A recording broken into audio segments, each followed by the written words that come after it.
নমস্কার, আমি ঋতিকা। আমার চ্যানেল গুবলু কুকিং ওয়ার্ল্ডে আপনাদের সবাইকে আবারও স্বাগত। তো আজকে আমি আপনাদের সাথে প্লাম কেকের রেসিপি শেয়ার করব। তো নতুন বছরে আপনাদের সাথে একটা দুর্দান্ত রেসিপি শেয়ার করছি। দেখুন, আমি ফার্স্টে একটা বাটির মধ্যে টুটি ফ্রুটি, একটু পরিমাণ মতো কিশমিশ দিয়ে দিলাম, পরিমাণ মতো মোরব্বা ব্যবহার করে নিচ্ছি। আপনারা যেটা পছন্দ না করেন সেটা কিন্তু অ্যাভয়েডও করতে পারেন, ব্ল্যাক কিশমিশও দিতে পারেন। এরপরে দেখুন, আমি এখানে একটা 20 টাকা দামের রিয়েল জুসের স্যাশে নিয়ে নিয়েছি। সেই রিয়েল জুসটা কিন্তু পুরোটা দিয়ে দিতে হবে। অনেকে অ্যালকোহল ব্যবহার করে, কিন্তু আমি অ্যালকোহল ব্যবহার করছি না, তাই আমি রিয়েল জুস ব্যবহার করছি। তো দেখুন, পুরোটা দিয়ে দিয়েছি। এরপরে ওটা ভিজিয়ে রাখতে হবে 1 থেকে 1.5 ঘন্টার মতন। এরপরে একটা বড় বাটি নিয়ে নিয়েছি, এর মধ্যে আমি হাফ কাপ দুধ দিয়ে দেবো। দুধটা কিন্তু বেশি ঠান্ডা বা বেশি গরম হলে চলবে না, একদম রুম টেম্পারেচারে হতে হবে। 1 কাপ গুঁড়ো করে রাখা চিনি ব্যবহার করলাম। এরপরে হাফ কাপ আবার তেল দিতে হবে। তেলটা কিন্তু কোনো টেস্ট ছাড়া তেল দিতে হবে, যে কোনো রিফাইন তেল ব্যবহার করতে পারেন আপনারা। দিয়ে এবারে ভালো করে সব কটাকে মিক্স করে নেব। ভালো করে মিক্স করে নিয়েছি। এরপর এর মধ্যে ছোটো চামচের 1 চামচ মতন ভ্যানিলা এসেন্স দিয়ে দিলাম। দিয়ে আবার কিন্তু সব কটাকে ভালো করে মিক্স করে নেব। এরপর আমি এর মধ্যে ড্রাই ইনগ্রেডিয়েন্টসগুলো কিন্তু দিতে থাকবো। ড্রাই ইনগ্রেডিয়েন্টসগুলো দেওয়ার জন্য দেখুন, ফার্স্টে আমি এখানে একটা ছাঁকনি বা চালুনি নিয়ে নিলাম। এর মধ্যে আমি 2 কাপ কিন্তু ময়দা ব্যবহার করব। ফার্স্টে আমি 1 কাপ ময়দা দিয়ে একটুখানি ভালো করে চেলে নেবো।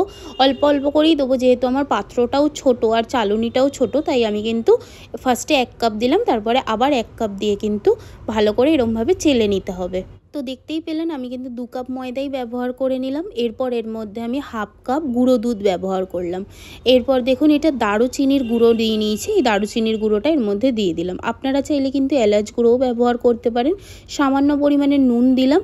দিয়ে এবার সবকটা ইনগ্রেডিয়েন্টসকে ভালো করে কিন্তু মিক্স করে নিতে হবে, যাতে এর মধ্যে কোনো রকম লাম্পস না থাকে। তো দেখুন, আমি ভালো করে মিক্স করে নিচ্ছি সবকটা ইনগ্রেডিয়েন্টসকে। দেখুন, আমার কিন্তু ভালো করে মিক্স করে নেওয়া হয়ে গেছে। এরপরে ভিজিয়ে রাখা ড্রাই ফ্রুটসগুলো দিয়ে দিলাম। আচ্ছা, আপনাদের আমি একটা কথা বলতে ভুলে গেছি, যে এইটা কিন্তু আমি অরেঞ্জ জুস ব্যবহার করেছি। এরপরে দেখুন, কেটে রাখা আমন্ড, কেটে রাখা কাজু বাদাম, এগুলো কিন্তু আমি দেখুন ডুমো ডুমো করে কেটে রেখেছিলাম, এগুলোও দিয়ে দিলাম। এবারে ভালো করে আবার কিন্তু আমি মিক্স করে নেবো সব কটা ইনগ্রেডিয়েন্টসকে। আপনারা যদি কেউ কাজু বাদাম বা আমন্ড না দিতে চান, নাও দিতে পারেন, বা যদি পেস্তা ব্যবহার করতে চান, পেস্তাও কিন্তু ব্যবহার করতে পারেন। তো দেখতে পাচ্ছেন, আমি কিন্তু সবকটা ইনগ্রেডিয়েন্টসকে ভালো করে মিক্স করে নিচ্ছি। দেখুন, আমি কিন্তু ভালো করে সব কটাকে মিক্স করে নিয়েছি। এরপর কিন্তু এটা আমি ঢাকা দিয়ে কিছুক্ষণের জন্য রেখে দেবো। আর যতক্ষণ ঢাকা দিয়ে রাখবো ততক্ষণ কিন্তু একটা ক্যারামেল আমি বানিয়ে নেব। তো ক্যারামেলটা কিন্তু প্লাম কেকের জন্য মাস্ট, ওইটা আপনাদের দিতেই হবে। আপনারা যদি নর্মাল ফ্রুট কেক বানাতে চান, তাহলে কিন্তু ক্যারামেলটা ব্যবহার করতে হবে না। তো দেখুন, ক্যারামেলটা বানানোর জন্য আমি এখানে একটা কড়া নিয়ে নিয়েছি। আর চিনিটা আপনারা পরিমাণ বুঝে নিতে পারেন। আমি হাফ কাপ মতন চিনি ব্যবহার করছি। এরপরে আমি কিন্তু নাড়াচাড়া করব না, এরকমভাবেই রেখে দেবো। তো দেখতে পাচ্ছেন, একটা ক্যারামেল চিনিগুলো গলে যাওয়ার পরে যে ক্যারামেলের কালারটা আসে, ওটা কিন্তু হতে থাকছে আস্তে আস্তে। তো নাড়াচাড়া করবেন না। তো দেখবেন 1-2 মিনিটের মধ্যে কিন্তু চিনিটা এরকম গলে আসবে। একটু গলে আসলে তারপরে কিন্তু একটু নাড়াচাড়া করলেই কিন্তু চিনিটা পুরো লিকুইড হয়ে যাবে। তো দেখতেই পাচ্ছেন। আর এই ক্যারামেলটা কিন্তু যতটা পারবেন লো ফ্লেমে বানানোর চেষ্টা করবেন, নাহলে কিন্তু পুড়ে যাবে, পোড়ার গন্ধ বেরোবে। তাই দেখুন, আমি কিন্তু একটু নাড়াচাড়া করে নিচ্ছি, আর আমি কিন্তু একদম লো ফ্লেমে বানাচ্ছি। এরপরে দেখবেন এরকম যেরকম একটু ফেনা ফেনা ভাব হয়ে গেছে, তখন বুঝতে পারবেন যে ক্যারামেলটা কিন্তু রেডি হয়ে গেছে। তারপর এই ক্যারামেলটার মধ্যে আস্তে আস্তে কিন্তু জল দিয়ে দিতে হবে। তো দেখতেই পাচ্ছেন, আমি জলটাও দিয়ে দিচ্ছি আস্তে আস্তে। আর জলটা কিন্তু খুব সাবধানভাবে দেবেন, নাহলে কিন্তু গায়ে ছিটকে আসার সম্ভাবনা আছে। পারলে আপনারা গ্যাসটা বন্ধ করে জলটা ব্যবহার করবেন, তাহলে কি কিন্তু গায়ে ছিটে আসবে না। আমার কিন্তু ক্যারামেলটা দেখতে পাচ্ছেন একদম রেডি হয়ে গেছে। এরপরে কিন্তু এটাকে ভালো করে ঠান্ডা করে নিতে হবে। আর ঠান্ডা অবস্থাতেই কিন্তু কেকে ব্যবহার করতে হবে, গরম দিলে কিন্তু কেকটা রেডি হবে না। তাই আমি ভালো করে কিন্তু প্রথমে ঠান্ডা করে নেব। আমার কিন্তু ক্যারামেলটা ঠান্ডা হয়ে গেছে। এরপর দেখুন, ওই কেকের ব্যাটারটার মধ্যে আমি ক্যারামেলটা দিয়ে দিলাম। দিয়ে এবারে আবার কিন্তু ভালো করে আমি মিক্স করে নেব সব কটা ইনগ্রেডিয়েন্টসকে। তো দেখতেই পাচ্ছেন কালারটাও কিন্তু কতটা চেঞ্জ হয়ে গেছে। এই প্রপার এই কালারটাই কিন্তু প্লাম কেকে আসে, তো এই জন্যই কিন্তু ক্যারামেলটা ব্যবহার করা হয় এরকমভাবে বানিয়ে। আপনারাও কিন্তু এরকমভাবে বানিয়ে ক্যারামেলটা ব্যবহার করবেন, খেতেও খুব সুন্দর টেস্ট লাগে আর কালারটাও অসাধারণ আসে, পুরো দোকানের মতন। তো দেখতেই পাচ্ছেন প্লাম কেকের কিন্তু প্রপার কালারটা চলে এসেছে। এরপর আমি 1 টিস্পুন বেকিং পাউডার দিয়ে দিলাম, 1/2 টিস্পুন বেকিং সোডা দিয়ে দিলাম আর 2 টিস্পুন ভিনিগার দিয়ে দিলাম। এটা কিন্তু এরকমভাবে একদম শেষেই ব্যবহার করবেন, দিয়ে ভালো করে মিক্স করে নিতে হবে। আর এটা যদি শেষে ব্যবহার করেন তাহলে রেজাল্টটা কিন্তু একদম প্রপার আসে, স্পঞ্জটাও কিন্তু খুব সফট হয়। এটা কিন্তু একটা টিপস আমি আপনাদের সাথে শেয়ার করলাম, তো এরকমভাবেই কিন্তু বানাবেন। এরপরে দেখুন সবকটা ভালো করে আমি মিক্স করে নিচ্ছি, নিয়ে কিন্তু আবার আমি চাপা দিয়ে কিছুক্ষণ মতন রেখে দেবো, 15-20 মিনিট মতন রেখে দেবো, বেশিক্ষণ রাখবো না। আর ততক্ষণ কিন্তু আমি স্টিমটা রেডি করে নেব। দেখুন যেখানে আমি স্টিমটা দেব কেকটাকে, তার জন্য আমি এখানে একটা কড়া নিয়ে নিয়েছি ননস্টিকের। এরপর এর মধ্যে আমি কিন্তু বালি ব্যবহার করব, আপনারা চাইলে নুনও দিতে পারেন।